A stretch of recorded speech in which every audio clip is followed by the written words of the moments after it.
सगळे एकत्र आलेत. मोदी द्वेषाने पछाडलेले आहेत, मोदी द्वेषाने पीडित आहेत. पण जेवढा आरोप मोदींवर करतील, जेवढ्या शिव्याशाप मोदींना देतील, तेवढी ही जनता मोदीजींच्या बाजूने जाते. आणि म्हणून येणाऱ्या या निवडणुकीमध्ये आपल्याला प्रत्येकाला आपला खासदार निवडून द्यायचा आहे. मोदीजींनी त्या दिवशी भाषणामध्ये सांगितलं, बूथ लेवल वर काम करा. बूथ लेवल निवडणुकीमध्ये महत्वाचं आहे.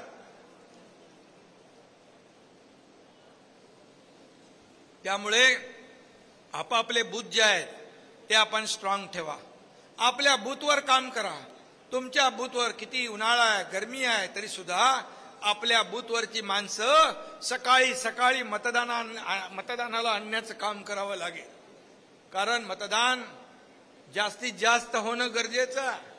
आणि म्हणून निवडणुकीच्या प्रचारामध्ये तर आपल्याला वेळ द्यायचाच आहे. आणि बाबूराव तर तुमच्या सेवेसाठी आहेच. आमदार देखील इकडे आहेत. आमदारांची देखील रंगीत तालीम आहे. जिल्हा प्रमुख असतील, जिल्हाध्यक्ष असतील, तालुका अध्यक्ष असतील, सगळ्यांची रंगीत तालीम आहे. आता या निवडणुकीमध्ये तुम्ही किती मताधिक्य देताय हे तुमची टेस्ट आहे, बरोबर ना, परीक्षा आहे. जेवढी मेहनत तुम्ही, कारण लगेच निवडणुका आहेत, पुन्हा लगेच निवडणुका आहेत विधानसभेच्या. त्यामुळे ही लिटमस टेस्ट आहे आमदारांची पण आणि पदाधिकाऱ्यांची पण आणि तुम्ही कार्यकर्त्यांची पण. आणि म्हणून कार्यकर्ता बाबूराव मरमर काम करतो. कार्यकर्ता आपल्या उमेदवारासाठी, मग लोकसभेचा असू दे, विधानसभेचा असू दे, त्याच्यासाठी मरमर काम करतो. कार्यकर्ता माझा बाबूराव करतो. आणि बाबूराव निवडून आल्यानंतर बाबूरावने पण या कार्यकर्त्यांच्या सुखदुःखामध्ये उभं राहिलं पाहिजे. त्यांचं पोलीस स्टेशन काम असेल, त्यांचं कलेक्टर कचेरीचं काम असेल, त्यांचं हॉस्पिटलचं काम असेल, काही अडचण असेल, अर्ध्या रात्रीला हा बाबूराव तुमच्या हाकेला धावून आल्याशिवाय राहणार नाही. अशा प्रकारचा हा बाबूराव आहे. बाबूरावचा फोन बंद नाही असतो ना बाबा, तुझा फोन बाबूरावचा बिलकुल बंद राहणार नाही. आणि आज हेमंत पाटील आपल्या तिकडे यवतमाळ वाशिम मध्ये आहेत, त्यांना तिकडे आपण जिम्मेदारी दिली आहे. हेमंत पाटील आणि हे दोघं दोस्त आहेत, दोघांची एक दुसऱ्याला मदत आहे. आणि हेमंतला मी तिकडे सांगितलंय, तिकडे आता नौका आहे तो, त्यामुळे त्याला म्हणालो तू तिकडे आपलं लक्ष दे. परंतु हे सर्वजण तुम्ही इकडे बसलेला आहात, एवढे लोक व्यासपीठावर, एवढे ताकदीचे लोक आहेत, आणि हे समोर एवढे कार्यकर्ते आहेत.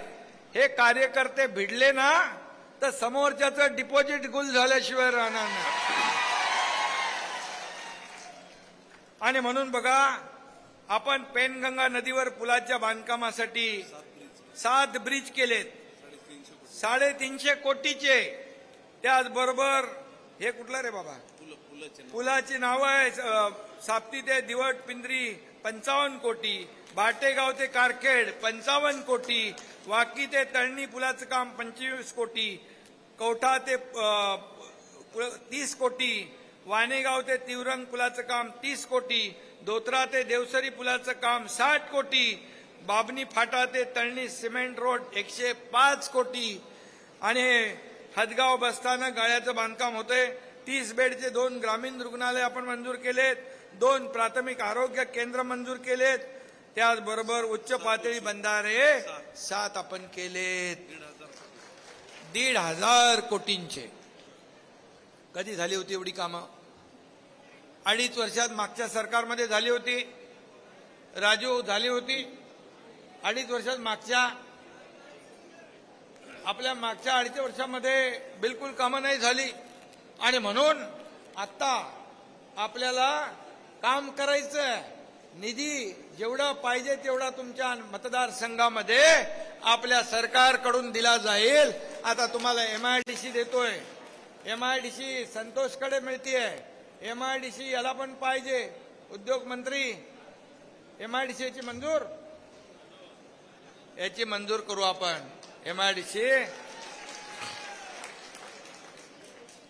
कारण हा सर्वसामान्यांचा काल एक मृत्यू पडला शेतकरी, तर बाबूराव हा तुमच्यातला कार्यकर्ता आहे आणि म्हणून त्याला तुम्ही भरघोस मताने निवडून द्यायचं आहे. आज गारपीट झाली तिथं, हे कुठली वाडी आहे? जटाळवाडी येथे एक शेतकरी मृत्युमुखी पडलाय. काही ठिकाणी जनावरं दगावली आहेत.